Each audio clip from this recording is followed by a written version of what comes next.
livro de profeta, então nós vamos para o Antigo Testamento, tá certo?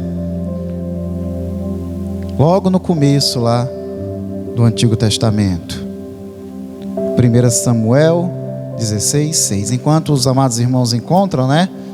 Amados, é de costume, antigamente a gente fazia com mais frequência, né, pastora Rosângela?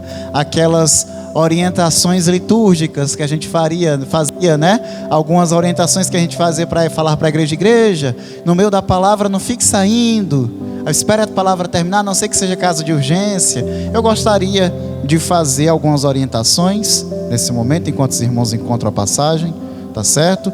Amados, se estiver ouvindo louvor, evite ficar entrando e saindo da igreja. Espere encerrar o louvor. Se você precisar ir ao banheiro, precisa fazer uma ligação ou beber água, espere encerrar o louvor. Espere esse momento de transição de uma coisa para outra, tá certo? Mas não se prive de estar participando de um momento de oração, não se prive de estar participando de um momento de adoração, e não se prive de estar participando do momento da palavra, a não ser que seja de extrema necessidade. Tá certo? A gente é do tempo, né, que na hora da palavra se trancava a porta da igreja, né?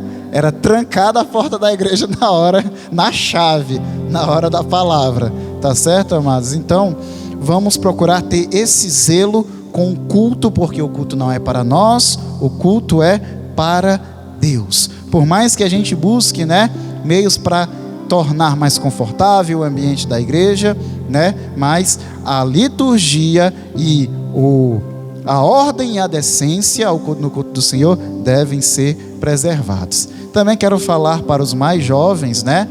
Jovens, sei que vocês gostam de sentar do lado dos amigos, das pessoas que vocês têm mais afinidade, mas não fiquem trazendo assuntos no meio do culto, principalmente se for coisas engraçadas, amados, viu? Não fiquem conversando com conversas paralelas. Se for para falar no meio do culto, que seja algo pertinente à mensagem, à palavra. Qual é a passagem que o pastor falou mesmo? Olha, o que o pastor está falando está escrito aqui, tá certo?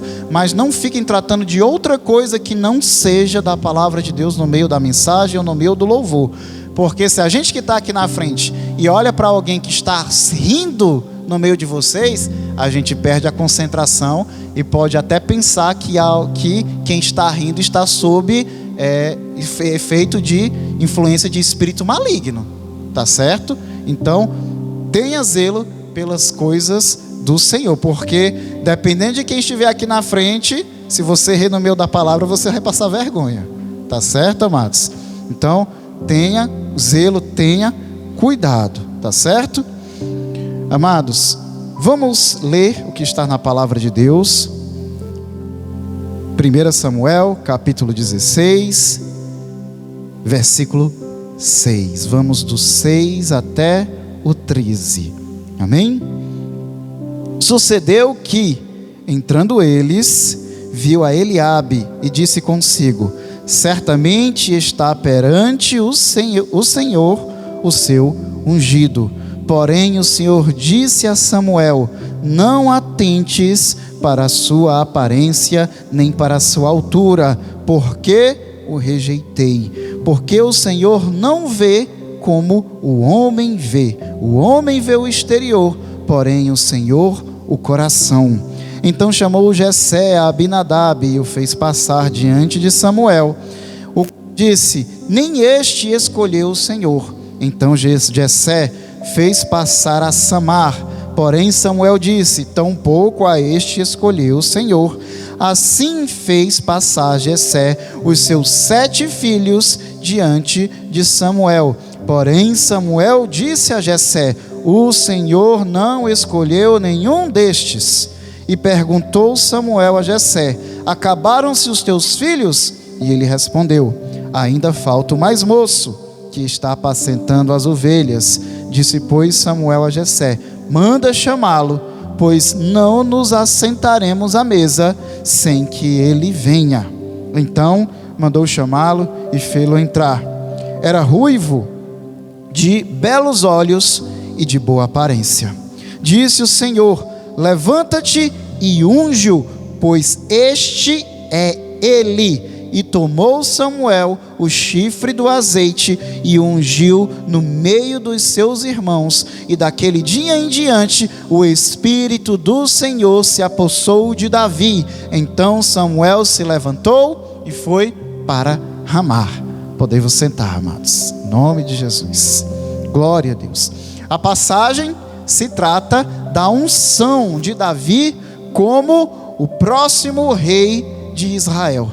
Neste momento, ainda reinava o rei Saul sobre Israel, mas Deus já o tinha rejeitado por causa da teimosia do seu coração e da sua desobediência. Pois Saul não obedecia a palavra do Senhor, e quando a sua desobediência era descoberta, ele tentava dar um jeitinho, ele tentava desconversar, ele tentava adaptar, fazer gambiarra com a vontade de Deus. Mas ninguém pode fazer Deus de menino, né? E aí, por causa da teimosia de Saul, Deus o rejeitou. E enquanto rejeitava Saul, já estava consagrando um novo rei que viria a ser Davi, ainda muito jovem, talvez aproximadamente aí por volta dos seus 14 ou 15 anos de idade. Deus já enviou o profeta Samuel para que fosse ungí-lo. E é essa passagem que nós acabamos de ler. Foi Deus ordenando o profeta Samuel que fosse até Belém, a cidade de Belém, e lá ele entrasse na casa de Jessé, e dentre os filhos de Jessé ele consagraria um novo rei de Israel. Assim que ele entra na casa de Jessé, ele já observa um homem de grande estatura, de porte físico robusto e de boa aparência. Quando ele viu aquele homem naquele porte físico, ele já pensou: certamente esse será ungido do Senhor.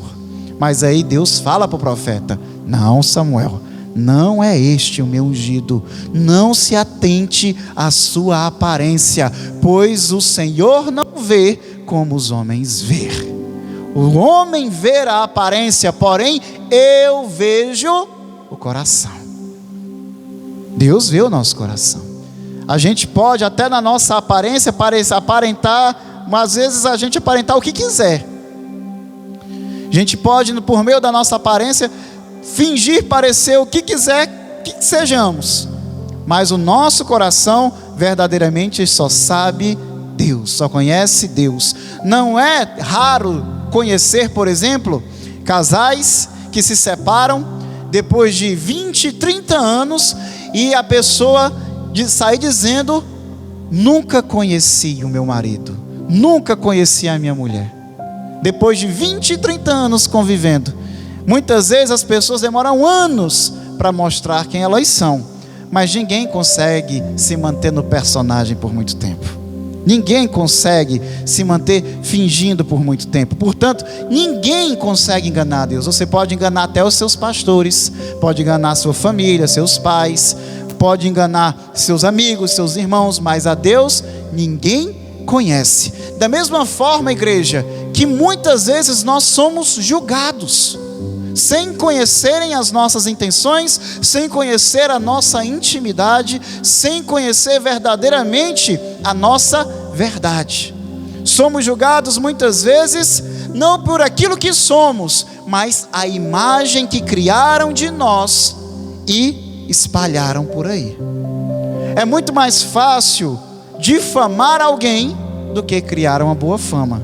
Você pode passar uma vida inteira tendo uma vida íntegra, reta, honesta, uma vida inteira construindo uma reputação, construindo uma imagem, mas basta você cometer um deslize ou levantarem uma calúnia contra você, para que toda essa vida construída, baseada em integridade e honestidade, possa ruir, possa ser transformada em pó.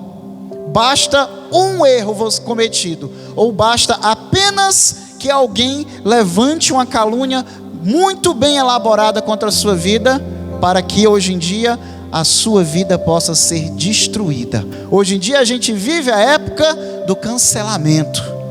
se você não tiver de acordo com o que é eticamente aceitável, o que não for o politicamente correto, dentro dos parâmetros morais do mundo, não de Deus, para que se levante uma legião de pessoas para lhe cancelar, para fazer você perder emprego, para fazer você perder amigos. Hoje a gente vive esse tempo. Hoje em dia, às vezes a gente quer fazer um comentário, mas aí a gente não faz porque tem medo da repercussão. Isso pode ser bom, mas muitas vezes pode ser mal. Uma sociedade que é movida pelo medo, certamente não está indo num bom rumo.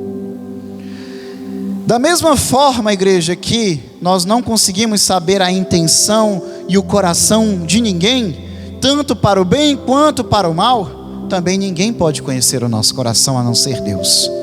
Por mais que você seja íntimo e conheça determinada pessoa, mas o íntimo do seu coração ninguém conhece. Eu vou te dizer outra coisa, igreja: nem mesmo nós conhecemos direito o nosso próprio coração. Nem mesmo nós. Dependendo da situação em que nós nos encontramos, nós podemos agir de forma que venhamos surpreender a nós mesmos. Podemos nos surpreender a nós mesmos. Tem situação que acontece que a gente parte para um limite, para um radical, que vem nos surpreender a nós mesmos tempos depois. Da mesma forma que tem situações difíceis que você pensou que jamais iria suportar, mas você suporta. Você suporta, você enfrenta e você consegue passar e vencer. Da mesma forma, como eu já vi vários relatos de irmãos meus dizendo: pastor, eu não sei como eu suportei passar por isso. Nós sabemos. Deus, o Espírito Santo de Deus que nos fortalece. Mas, igreja, tenhamos a consciência que da mesma forma que o Espírito Santo de Deus atua naquele que está se consagrando ao Senhor, está buscando a presença de Deus, aquele que não se consagra pode ser influenciado também por espíritos maus. Também pode ser influenciado por espíritos maus. Lembre-se, a atuação do Espírito de Deus, ele atua em paz, em comunhão, em unidade, em perdão e amor. A atuação do espírito maligno, ele atua em quê? Em rebeldia, atua em rancores, em mágoas, em dureza de coração, em quebra de comunhão, em afastamento, em divisões. Nós precisamos ter discernimento das coisas para saber e observar o que está atuando em nós ou no ambiente em que estamos, se é o Espírito Santo de Deus ou se é um espírito maligno. Porque muitas vezes, igreja, nós não conseguimos ter a visão completa das coisas. Aliás, raramente nós temos a visão completa das coisas. Nós temos uma visão parcial delas e uma visão muitas vezes inclinada para aquilo que nós queremos ver, não aquilo que de fato é. Tem até aquele dizer, né, que fala: toda história possui 3 versões. Ela possui a minha verdade, uma história possui a minha versão, a sua versão, e possui a terceira versão, que é a verdade, que não é nem a minha nem a sua. Porque eu sempre vou puxar a brasa para o meu lado, da mesma forma que a outra pessoa sempre vai puxar a brasa, a sardinha para o lado dela. É necessário que haja um ponto de equilíbrio para que possa encontrar comunhão. Mas para que possa encontrar comunhão, eu preciso abrir mão um pouco da minha verdade. E a outra pessoa precisa abrir mão um pouco da verdade dela, para que juntas nós possamos alcançar a verdade real, verdadeira. O meu pai, pastor Humberto, ele dizia, né? Você quer ter razão ou você quer ser feliz? Não é verdade, pastor? Você quer ter razão ou você quer ser feliz? A verdade, amados, é que o rei Davi, que nesse momento estava sendo consagrado, ele era desprezado pela sua família. Desprezado. O profeta chega naquele lugar, se depara imediatamente com o mais velho dos filhos de Jessé, o mais robusto, E aí foi levado pela sua aparência a achar que aquele era ungido do Senhor, mas não era ungido do Senhor. O Senhor não leva em conta a minha estatura, não leva em conta o meu porte físico, não leva em conta nem mesmo o nosso conhecimento, as nossas capacidades, porque o Senhor não escolhe os capacitados, mas Ele capacita os escolhidos. Ele capacita, porque para não mostrar a glória em nós, mas a glória é dele. É por isso que quando foi levantado o juiz Gideão, que tinha que enfrentar um exército de 120 mil, com apenas 32 mil soldados. 32 mil soldados de Israel tinham que enfrentar o exército inimigo de 120 mil soldados. Cada soldado tinha que matar 4 para vencer a batalha. Mas aí Deus disse: não, Gideão, esse exército aí está grande demais. Se vocês vencerem a batalha, vocês vão achar que venceram por causa da força de vocês.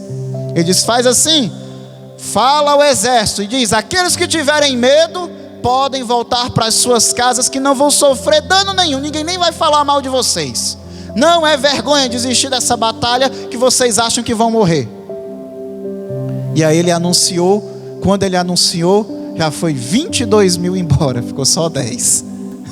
22 mil embora, ficou só 10. Aí Gideão: e agora, Senhor, dá para ir para a batalha? Aí Deus disse: não, Gideão, ainda tem homem demais. Cada um ia ter que matar 12 para vencer a batalha. Ainda tem homem demais. Ainda assim, se vocês vencerem, cada um vai achar que é muito valente, cada um vai achar que é muito bom na batalha, vão levar a glória para si mesmo. Faz assim, manda esse povo descer ali um ribeiro, manda esses soldados beberem da água, de acordo com a forma como beberem dessa água, eu vou escolher o meu exército que vai para a batalha. E aí desceu aqueles 10 mil homens, naquele calor escaldante, aquele acampamento, aquele estresse pré-batalha. Quando viram aquela água ali, cada um correu, mergulhou dentro da água, se refrescou, bebeu. Mas tinha um grupo de 300 homens que chegaram na beira da água, pegaram aqui a água com a mão, bebeu e ficava olhando para o topo dos montes, para ver se o inimigo não vinha, bebendo a água, saciando a sua sede, saciando a sua necessidade, mas de olho, vigiando se o inimigo não estava à espreita, para pegá-los num momento de fraqueza. E aí, quando Deus falou para Gideão, o juiz Gideão, que ele escolhesse apenas aqueles que levaram a água até a boca e lamberam a água, apenas esses seriam levados. E acabou que dos 10 mil, primeiro 32 mil, depois 10 mil, e dos 10 mil ficaram apenas 300, que a gente chama os 300 de Gideão. E esses 300 homens foram enfrentar o exército de 120 mil. E aí Deus disse: agora sim, esses são os meus escolhidos, porque quando vocês vencerem a batalha, vocês vão saber que a vitória é minha e a glória é minha. Eu não me confio em números de homens, eu não me confio em capacidade, eu confio na minha força, porque o Senhor honra aqueles que verdadeiramente são fiéis a Ele. O Senhor não vê como o homem vê. O Senhor não vê como o homem vê. O Senhor não vê a aparência. O Senhor não vê a sua capacidade. O Senhor vê o teu coração e o que o poder dele vai produzir na tua e na minha vida, se você entregar a sua vida a Ele. Oh, glória! Aleluia! E ali Deus deu a estratégia para Gideão para vencer aquela batalha. E eles venceram a batalha, fazendo com que a maior parte do exército inimigo matassem a si mesmos, achando que eram os espíritos dos seus inimigos derrotados, que tinham voltado para se vingar deles. E aí eles acordam, despertam, achando que eram os espíritos dos povos inimigos, e matam-se a si mesmos. E os poucos que sobreviveram, os 300 de Gideão, foram lá e abateram. E a glória é do Senhor. Teu inimigo é grande, nossos inimigos são grandes, são muitos, mas maior é o que está em nós do que aquilo que está no mundo. Maior é o que está em nós, mais forte é o que está em nós, mais fiel é o que está em nós. Oh, glória a Deus e aleluia. Ali ele viu aquele primeiro filho mais velho de Jessé, mas não era aquele. Passou então o segundo, o terceiro, o quarto, passaram os 7 filhos de Jessé. Os 7 esqueceram o Davizinho, esqueceram o pequeno Davi, que em vez de estar em casa, deitado no sofá, não tinha sofá na época, né? Mas está em casa sem fazer nada, estava no sol, cuidando das ovelhas do Senhor, enfrentando os lobos, enfrentando os chacais, os leões e os ursos, protegendo as ovelhas de seu pai, cuidando delas como faz um bom pastor. Mas esqueceram do Davizinho. Aquele que cuidava do mantimento da casa foi esquecido. Aqueles que viviam de aparência foram lembrados, mas aquele que trazia o mantimento foi esquecido. Foi esquecido pelo pai, foi esquecido pelos irmãos, porque cada um queria a glória para si mesmo. Mas ninguém consegue ocultar um escolhido de Deus. Ninguém consegue esconder aquele que Deus escolheu. Não consegue. O profeta sabia, porque Deus havia falado: não é nenhum desses, o meu escolhido ainda não está aqui. E aí o profeta pergunta: Jessé, tem alguma coisa errada. Meu Deus disse que o escolhido dele estava aqui nessa casa, mas tu já me mostrou todos os teus filhos e Deus não falou que não é nenhum desses. Está faltando ainda mais algum dos teus filhos para me apresentar? Aí Jessé: tem sim, o mais novo, está nos campos apacentando as minhas ovelhas. E o profeta, pois, manda chamar ele aqui, porque não nos sentaremos à mesa antes que ele chegue. Quando chega Davi, que ele entra na porta da casa, imediatamente o profeta, Deus confirma no profeta: esse é o meu eleito, esse é o meu escolhido. Imediatamente o profeta pega o azeite, derrama sobre a sua cabeça e o consagra como rei de Israel. E aí a palavra diz o quê?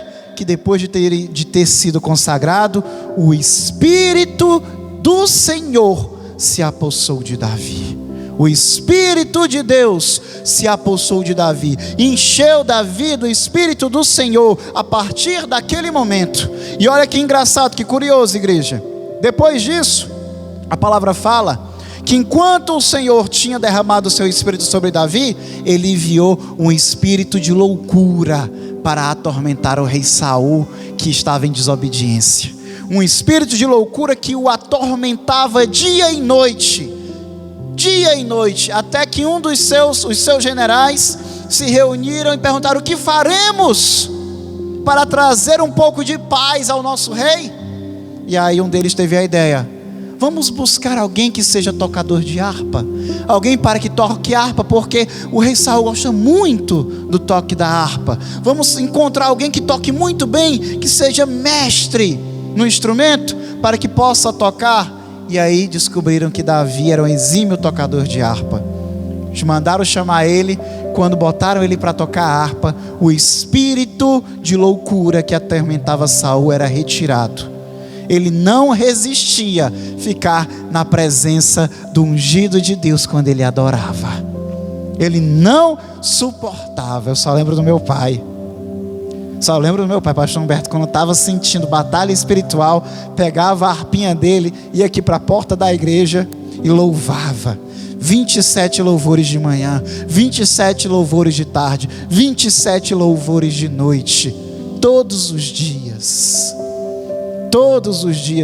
porque o espírito maligno não suporta estar na presença do escolhido de Deus enquanto ele adora. Aprende, igreja, a adorar.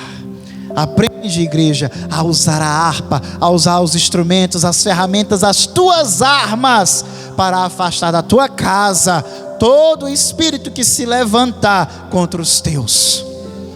Davi tocava a harpa, o espírito de loucura que atormentava o rei Saul se retirava, e ali era o único momento de paz que o rei Saul tinha desde que Deus o rejeitou. Era apenas quando Davi estava em sua presença, adorando o Senhor.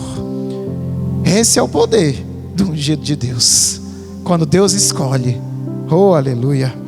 Após isso, igreja, Davi foi escolhido, rejeitado de sua família, mas escolhido por Deus. Após isso, se levantou o exército dos filisteus, e eles se levantaram contra Israel, afrontando o exército. Eles acampavam ali nos limites da fronteira ali de Israel, e o exército, no meio deles tinha um gigante chamado Golias, que a palavra fala que ele tinha 6 côvados e 1 palmo.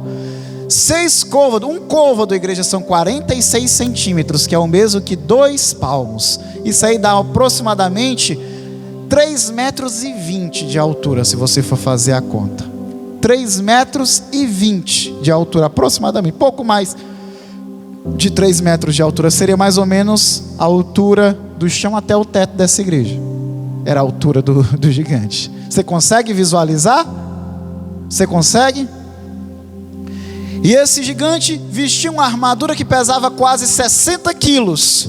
E carregava uma lança que apenas a ponta da lança pesava 5,5 kg. Apenas a ponta da lança pesava 5,5 kg. E a armadura dele pesava quase 60 quilos. Ou seja, além de gigante, ele era muito forte para conseguir batalhar, guerrear com essa armadura. E ele ia todas as manhãs diante do exército de Israel para afrontar o exército de Israel, chamando: tem algum valente aí dentre vocês que possa me enfrentar?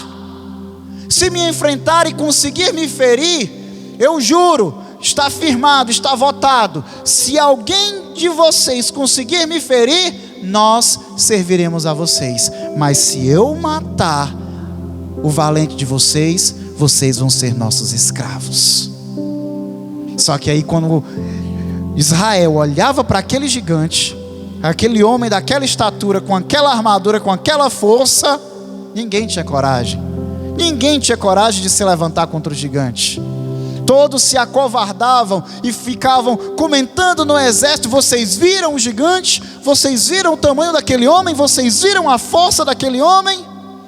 Até que chegou um dia, Israel ficava ali no seu acampamento de um lado, os filisteus no seu acampamento do outro. Toda manhã Golias vinha desafiar o exército, e ninguém no exército de Israel ousava aceitar o desafio.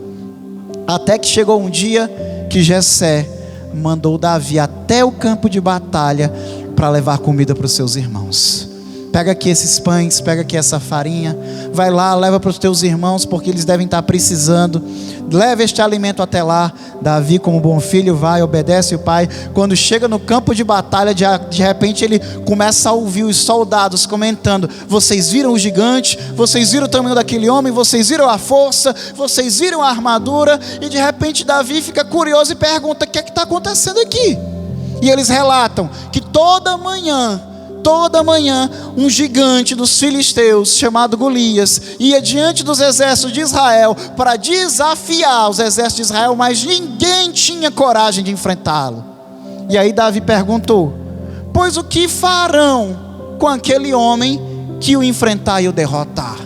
Aí eles disseram: o rei disse que aquele homem que derrotar o gigante, ele enriquecerá sua casa muitíssimo, que casará com a princesa, com a sua filha, e que toda a casa de seu pai estará livre de tributos pelo resto da sua vida. E aí Davi diz: pois quem é este incircunciso para afrontar os exércitos do Deus vivo?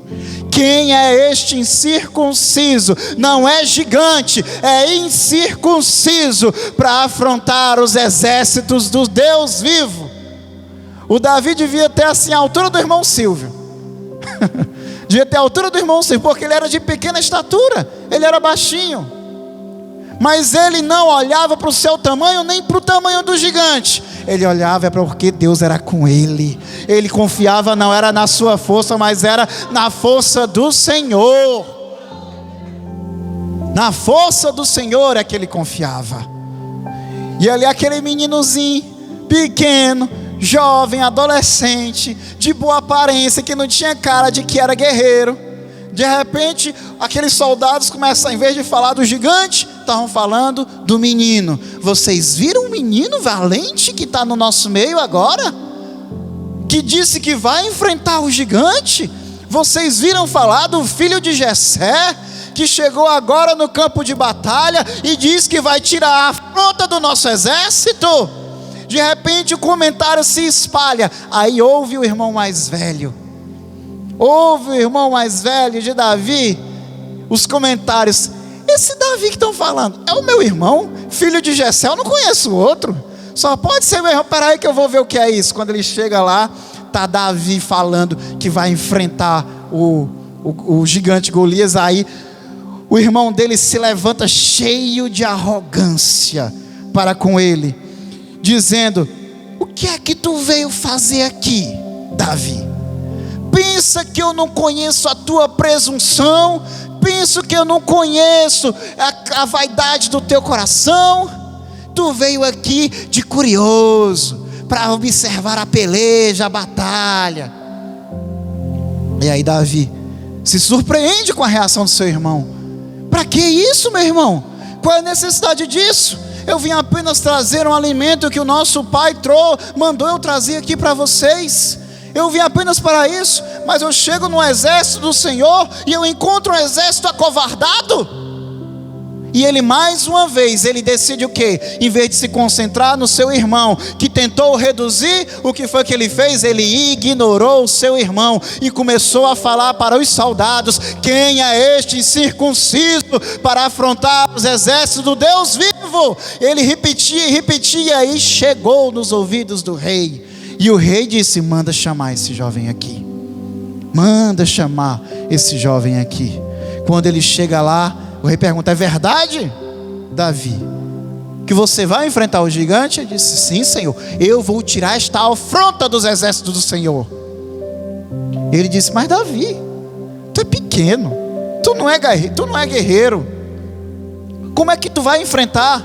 Ele disse: meu rei, tu olha assim para mim, mas tu não sabe o que eu já enfrentei. Tu olha para mim, mas tu não conhece as batalhas que eu já batalhei. Às vezes as pessoas olham para a nossa vida, às vezes não conseguem encontrar, não conseguem enxergar as batalhas que nós já enfrentamos e que muitas vezes estamos enfrentando neste momento. É muito fácil você achar que a vida dos outros é boa, é fácil. É muito fácil só dar importância para as suas próprias batalhas, fazer pouco da luta dos outros e glorificar as suas próprias lutas, mas ninguém sabe de fato e de verdade o que cada um passa, o que cada um vive, até que Deus venha revelar. Até que Deus venha revelar. Às vezes a gente olha para uma pessoa dentro da igreja calada, às vezes tem um círculo pequeno de amigos, não é de conversar, só no cantinho dela ali, mas às vezes você não sabe que aquela pessoa sustenta uma família inteira sozinha. Às vezes você não sabe que muitas irmãs enfrentam para converter a sua família, o seu marido, os seus filhos, e vão conseguir essa vitória em nome de Jesus, como a minha mãe conseguiu na casa dela, como muitos de vocês conseguiram na casa de vocês. Nós vamos alcançar essa vitória em nome de Jesus. A gente olha para as pessoas, tem pessoas aqui que já venceram o câncer, que hoje são milagres vivos, igreja. Tem pessoas aqui que já perdoaram coisas imperdoáveis, mas o amor de Deus abundou em suas vidas, para que elas pudessem dar uma nova chance, e hoje experimentam coisas maravilhosas. As batalhas sempre vão vir, sempre vai se levantar os filisteus, os Golias, os inimigos sempre vão se levantar, mas Deus está conosco, Deus está ao nosso lado. Não há nenhuma batalha daquele que luta ao lado do Senhor que ele venha perecer, mas toda batalha vai ser vitória. Vai ser vitória. Mas a batalha não é fácil. Batalha não é fácil. Não é. Mas tem que perseverar. E aí Davi disse: meu rei, tu olha para mim, eu sou jovem, eu sei que eu sou jovem, não estou negando, eu sei que eu sou pequeno, eu sei que parece que a minha aparência não parece que eu sou um homem de luta, de batalha, mas meu rei, eu já lutei contra um leão, eu já tirei uma ovelha do meu pai da boca do leão, meu rei, e feri e matei esse leão com as minhas próprias mãos. Tu não conhece, tu não sabe, rei, meu rei, mas eu já lutei com um urso e eu abati este urso. Não olha para a minha aparência, olha para o Deus que está comigo. Assim como Deus me livrou do leão, assim como Deus me livrou do urso, Ele me livrará das mãos desse gigante, e Ele me entregará a sua vida em minhas mãos. Oh glória! Aleluia! E aí, o meninozinho, encheu o coração do rei de confiança. Ele diz: não tema, meu rei, eu vou tirar a afronta de sobre os exércitos de Israel. Não tema. Olha, o meninozinho falando para o rei Saul, que o rei Saul era grande. A palavra fala que quando o rei Saul foi escolhido como rei de Israel, ele era tão grande que o mais alto da congregação só batia até a altura do seu ombro. Os mais altos só iam até a altura do ombro dele. Ele também era grande, devia ter lá para mais de 2 metros, o rei Saul. E o meninozinho pequenininho, 1,5 m, 1,60 m, sei lá, só fala que é de pequena estatura. Não sei o que é considerado pequena estatura em Israel, não sei. A gente só ouve falar da altura dos gigantes, né? Mas aquele meninozinho olhou para aquele homem grande e disse: não temas, meu rei. Não temas. Olha só, quando Deus está na nossa vida, igreja, até aqueles que parecem ser maiores do que nós passamos confiança. Nós passamos confiança, igreja. Eita Deus. Até aqueles que olham assim, de cima para baixo para a gente, quem está com Deus, meu irmão, esse aí voa nas asas do Espírito. Esses vão alto. Oh glória a Deus. E aí o rei se encheu de confiança. O exército que estava morrendo de medo do gigante, daqui a pouco estava todo confiante no meninozinho bem pequenininho, no adolescentezinho. Daqui a pouco o rei manda vestir a armadura dele. Só que a armadura do rei era grande demais para Davi. Davi todo aparatado com a armadura do rei. Davi disse: meu rei, com essa armadura eu não consigo nem me mexer, meu rei. Pode deixar que eu não preciso da armadura de homem nenhum. Eu tenho as armaduras de Deus na minha vida. Eu tenho as armaduras de Deus. Eu não vou confiar em armadura, eu vou confiar no meu Senhor. E aí ele tirou a armadura. Ele foi só com a roupa do corpo e uma funda para jogar pedra. Quando ele chega no campo de batalha, aquela manhã que o Golias chegou ali para afrontar os exércitos, quando ele começou a afrontar: cadê? Tem algum valente aí para me enfrentar? Ou vão ter que se acovardar mais um dia? Daqui a pouco saiu um meninozinho do meio da multidão, com a roupa do corpo, roupa de pastor, com um cinto na sua cintura, com 5 pedrinhas dentro do cinto. Mas ele só precisou de uma. 5 pedrinhas dentro do seu cinto, numa bolsinha, tipo uma pochete, eu imagino, né? De couro ou de tecido.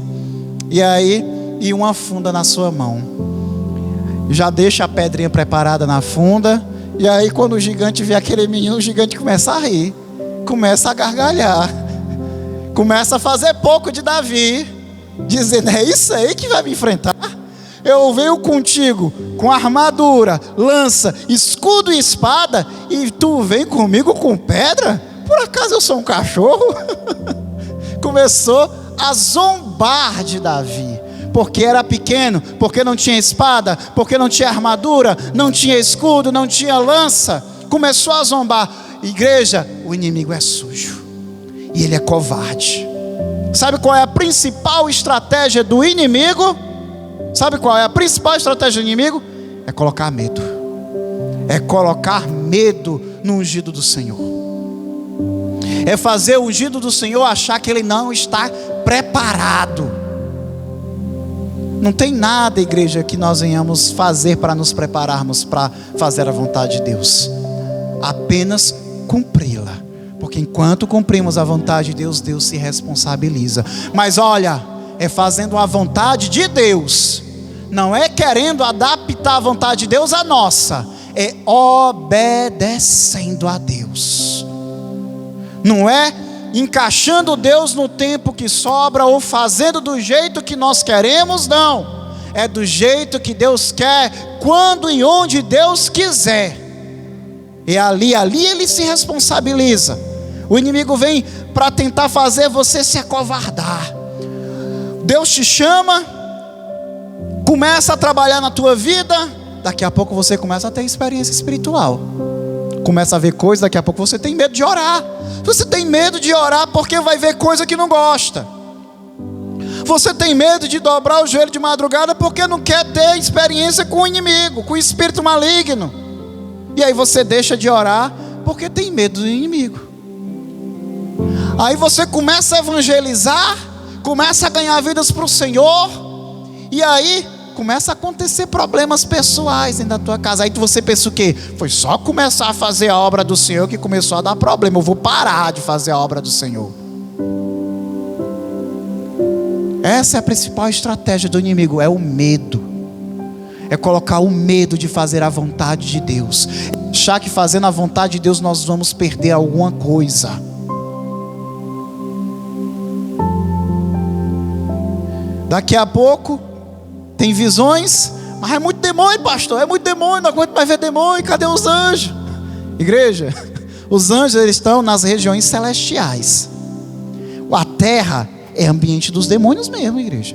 O mundo inteiro jaz no maligno. O mundo, Jesus disse o quê? E eu vi Satanás ser lançado sobre a terra como um raio.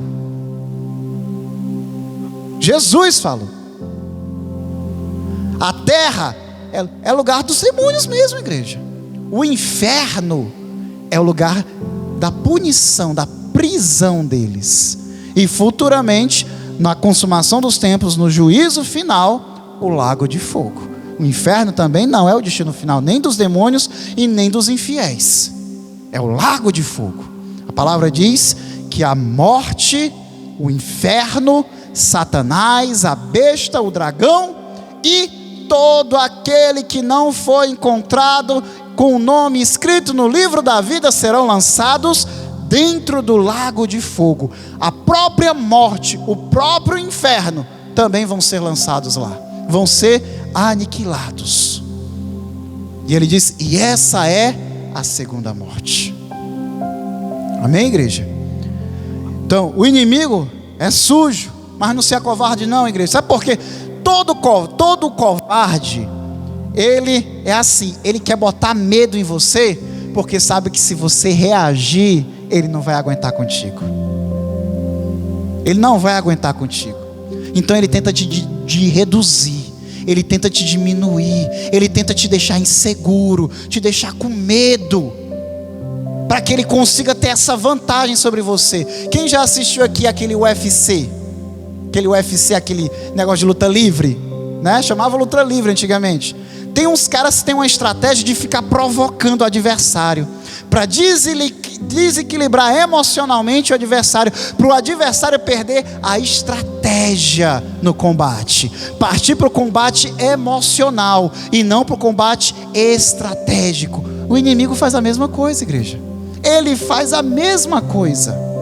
Ele tenta nos desestabilizar, nos desestruturar, para perdermos a estratégia do Senhor para vencer a nossa batalha, as nossas lutas. Mas ele vai cair por terra. Sabe, se o inimigo se levanta contra a tua vida para te colocar medo, insegurança, é porque ele sabe que não aguenta contigo. Ele sabe que no momento que tu abraçar o teu chamado, que tu se submeter à vontade de Deus, ele vai cair por terra diante de ti, igreja. Não te acovarda. Não é tu que tem que se acovardar, não é tu que tem que fugir, mas é Ele que tem que fugir de nós. Sujeitai-vos, pois, a Deus, resistir ao diabo, e Ele fugirá de vós. O gigante se levantou cheio da moral, se confiando no seu tamanho, na sua força e na sua armadura. Viu o Davizinho ali, quis fazer pouco do Davi. Mas aquele gigante deve ter visto: esse menino não é um menino normal. Um exército grande desse, nenhum teve coragem de me enfrentar. Esse menino vem para me enfrentar sem armadura, sem espada, sem escudo, apenas com a roupa do corpo e pedras. Esse menino não é normal. Então ele tentou trazer insegurança para Davi. Mas Davi sabia quem ele era. Davi sabia quem ele era. Você sabe quem você é? Não que nós estamos nos gloriando a nós mesmos, igreja, mas quem nós somos aqueles que fomos comprados por alto preço. Nós somos aqueles que fomos lavados e remidos pelo sangue do Cordeiro. Nós somos aqueles que recebemos o Espírito Santo de Deus para habitar em nós. Nós somos aqueles que recebemos as armaduras de Deus, as sandálias da preparação, a couraça da justiça, o capacete da fé, o capacete da salvação, o escudo da fé, a espada que é a palavra de Deus. Nós somos aqueles que Jesus disse que nós não nos admiremos pelas coisas, por até os espíritos maus se sujeitarem a nós, mas nos alegremos por ter os nossos nomes escritos no livro da vida. Nós somos aqueles que Jesus disse que nós faremos as suas mesmas obras e ainda faremos ainda maiores. A glória não é nossa, a glória é de Deus. Mas essa glória de Deus tem sido derramada sobre a tua vida. Recebe em nome de Jesus. Recebe em nome de Jesus. Confia no teu Deus. Confia no teu Deus. Recebe em nome de Jesus. Ali o gigante não conseguiu fazer Davi se acovardar. Davi preparou a pedra na funda. O gigante se armou, quis avançar para cima de Davi, mas daqui Davi girou a funda. Quando o gigante quis correr para cima dele, ele jogou. Foi bem no orifício que tinha no capacete dele, bem na sua testa. A palavra fala que ele caiu, se prostrando ao chão com o rosto em terra. Davi, quando viu o gigante caindo, correu, tomou a espada do próprio gigante e cortou sua cabeça. E ele diz: está aí, Israel, a glória do meu Deus. Eu tirei a afronta dos exércitos de Israel. Naquele momento, quando aqueles filisteus viram aquilo ali, se esse meninozinho fez isso tudo, imagina esse exército aí, vamos embora. Fugiram quando viram seu campeão caindo em batalha nas mãos de um menino, de um adolescente. Fugiram, só que imediatamente quando os filisteus começaram a fugir, lá vai o exército de Israel, cada um tira a sua espada e sai correndo dos covardes, sai correndo atrás dos covardes e abate cada um deles. Olha aí, igreja. Olha aí, igreja, quando a pessoa tem liderança. Quando a pessoa tem liderança, ela inspira. O inimigo foi humilhado. O inimigo foi humilhado. Ele caiu literalmente por terra. Literalmente por terra. E ali, diante daquela vitória, aquele espírito de liderança que Davi tinha inspirou os exércitos, fez com que o exército tomasse atitude.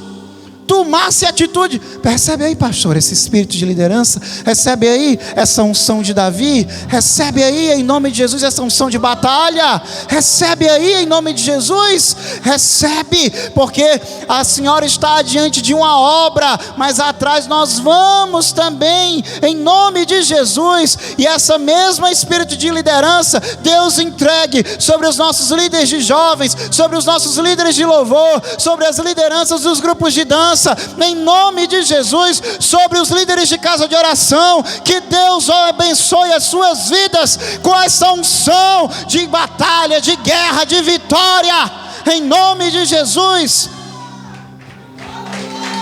Aleluia. Quem lidera suas casas também, pais, mães de família, que lidera o seu lar, receba esse espírito para inspirar a sua casa, inspirar a sua família a tomar atitude, se levantar para a guerra, porque só vence quem luta. Só vence quem luta. Oh, aleluia. Depois disso, Davi cresceu muitíssimo na sua fama. Ele era o menino que havia derrotado o gigante.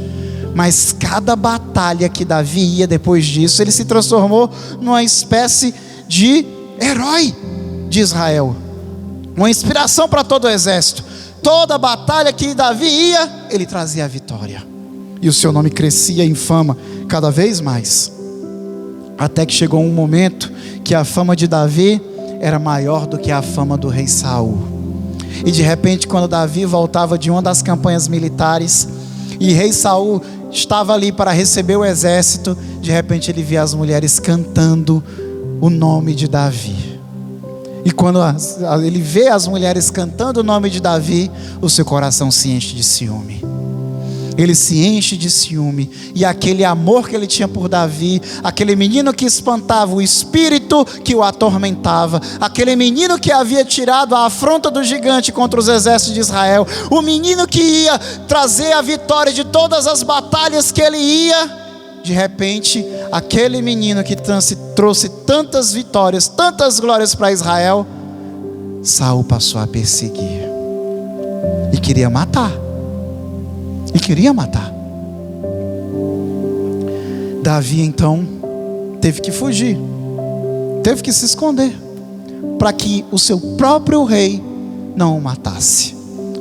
Se escondeu primeiramente dentro das cavernas de Adulão.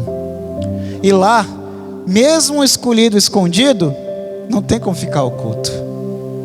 Quando de repente alguns homens endividados, alguns homens decepcionados com a vida, em depressão, homens que já tinham desistido de tudo, de repente, quando ficam sabendo que Davi estava ali nas cavernas de Adulão, eles decidem: eu vou me juntar a esse herói, eu vou me juntar a esse valente, eu vou me juntar, porque se até um herói como Davi está passando por dificuldade, por que eu também não passaria? Eu quero ver como é que o ungido do Senhor passa por uma batalha como essa. Quando eles chegam lá, centenas de famílias se juntaram a Davi naquelas cavernas, e ali eles se transformaram num exército, um exército de homens rejeitados, um exército de homens desprezados, mas que se levantou como um grande exército de Deus. Tinha um deles lá que numa única batalha matou 1000 soldados, que lutou tanto que a espada grudava na mão, ele não conseguia soltar a espada da mão. Os valentes de Davi, quase tão renomados quanto ele. Mas chegou um momento que a perseguição foi tão grande, que Davi, com medo dos seus companheiros sofrerem também as represárias, ele teve que fugir para o último lugar que Saul imaginaria que Davi iria fugir. Ele foi se esconder no meio dos seus inimigos filisteus. A perseguição foi tão grande do rei, que Davi preferiu se esconder no meio dos inimigos de Israel, do que estar dentro do território do seu próprio povo. Ali ele se escondeu por um tempo, mas ele sabia que da mesma forma que Deus livrou ele do leão, livrou ele do urso, livrou ele do gigante, estava livrando ele de Saul, ele iria livrá-lo também das mãos dos filisteus. E ali, no meio dos filisteus, ele se escondeu por alguns anos, até que o rei Saul morreu de forma trágica. De forma, não só Saul, quase toda a casa de Saul morreu numa invasão dos filisteus. Saul, para não ser levado escravo, ele preferiu tirar a própria vida, para não ser levado como escravo dos seus inimigos. Morreu de forma trágica. Quando chegou a notícia a Davi que Saul havia morrido, ele lamentou a morte daquele homem que havia perseguido ele. Ele poderia festejar, ele poderia glorificar, ele poderia estar aliviado porque a perseguição iria acabar, mas ele lamentou, ele chorou pela morte do seu rei que o perseguia, porque ele não queria que as coisas tivessem terminado assim. Ele queria que Saul tivesse se aquebrantado, mas não se aquebrantou, porque ele era um homem de coração obstinado, teimoso, endurecido. Mas Deus abate os orgulhosos e dá maior glória aos humildes. Davi voltou para Israel. Quando ele chega na terra de seu pai, em Judá, ele é proclamado rei de Judá. Pouco tempo depois, então, todas as 12 tribos de Israel proclamam Davi sobre rei de toda Israel. Davi fugiu envergonhado, perseguido, mas voltou como rei. Voltou como rei. Para terminar, igreja, Davi reúne em si mesmo tudo que cada um de nós possuímos aqui. Ele possui as nossas fraquezas, a nossa humanidade, a nossa inclinação para a violência, os desejos sexuais, a impulsividade, a busca por reconhecimento e glória, soberba, rigidez com os inimigos, condescendência e paciência com seus entes queridos e consigo mesmo, hipocrisia ao condenar o pecado do outro, até que o profeta mostra que o pecado que ele havia condenado era o seu próprio pecado.